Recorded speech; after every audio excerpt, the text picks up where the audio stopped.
Well, I get asked, how much can I borrow with an FHA loan? Well, again, my buddy Chris got it all down for you. Please watch the next video. Hey, this is Chris Trapani, the Mortgage Pro. You know, people ask me all the time with an FHA loan, Chris, how much loan can I qualify for? How much can I borrow? Well, it depends on a number of factors, and I'm going to go over a whole bunch of them right now.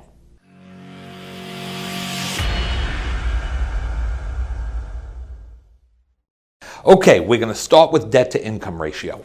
Here's how it works. There's two debt to income ratios that we have to worry about with an FHA loan. The first one is the payment. We call it the front end. It's the first one. So the payment can be no more than 47% of your total income.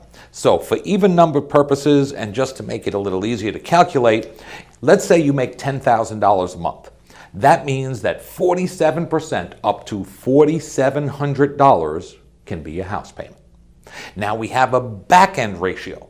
That's also the total house payment. And when I say total house payment, what I'm referring to here is principal, interest, taxes, insurance, and if you're in a condominium or an association, you pay an association fee, that has to be included too. 47%, now we're going to look at the back end.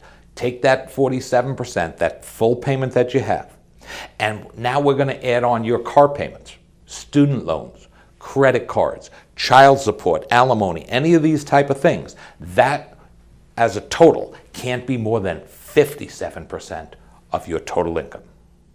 All right, now we need to calculate your income. Everything we're going to talk about is before taxes are taken out when it comes to a job. There's a few tricks and a few tips we're going to talk about with other things for perhaps tax-free income. But assuming you make $5,000 a month as a salary, that's it. There's no calculation necessary. But most people actually don't get paid that way. Most people get paid hourly. Let's say you make $20 an hour. We're going to calculate, do you work 40 hours a week or do you work 37.2 hours a week? Because a lot of people do that. They don't work the full 40 hours, and some people work 60 hours a week, so we're going to have to calculate overtime. But let's just assume you're working 40 hours a week to start. We start there. We're going to take $20 an hour, we'll say, at 40 hours. That's $800 a week. Now, a lot of people are going to say 800 times 4 paychecks a month. It actually does not work that way, because 4 times a year, you're actually going to get an extra paycheck. So here's how it's going to work. You're going to take that $800, multiply it by 52 weeks, and divide it by 12, and that's the actual income. So we're going to show you some formulas, and we're going to work with that. But I'm going to teach you a little trick here that nobody seems to know.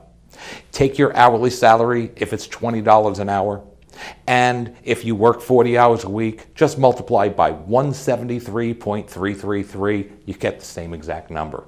For all you mortgage professionals and real estate professionals out there, I just taught you something. A lot of people who work hourly also work overtime. How it works is we're going to take a 2-year average of your overtime. And a lot of people say, well, I don't know exactly how much I make, overtime. It changes from week to week and month to month.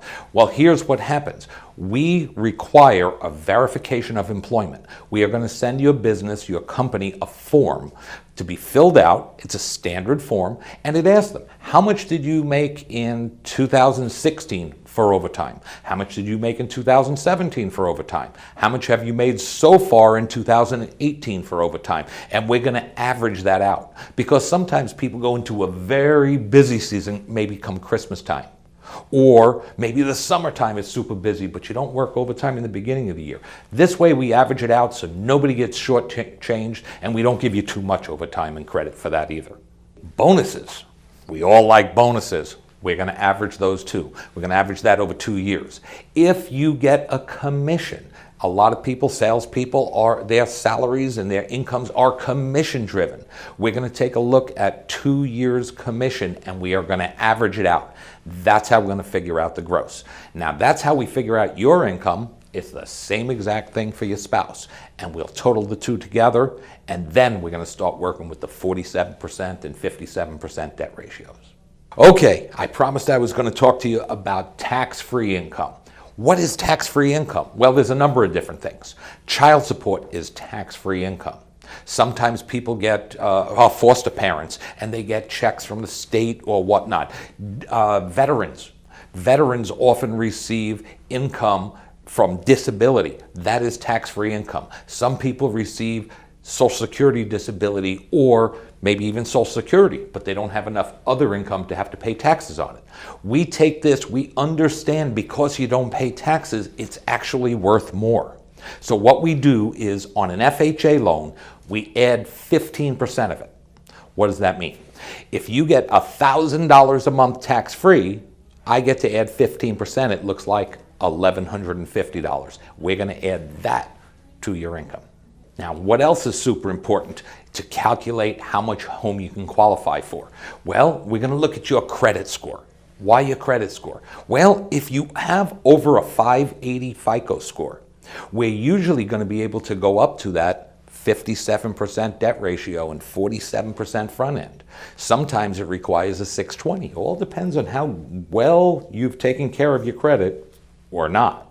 Now, if you are below a 580 FICO score, we're going to be looking at a much lower debt ratio.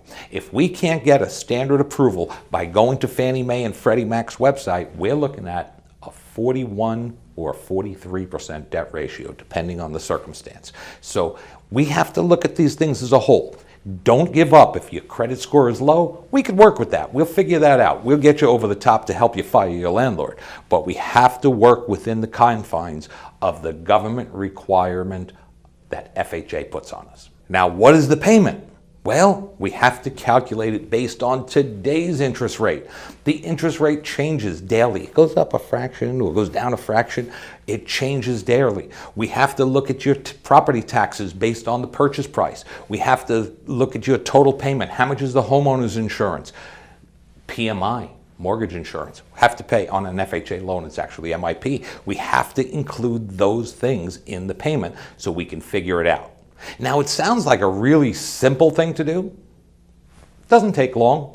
All we need is a few documents from you. You can go to christhemortgagepro.com, fill out the application. It takes you 5 to 10 minutes, and I'll figure it out exactly. Right now, I'm giving you this video so you have an estimate.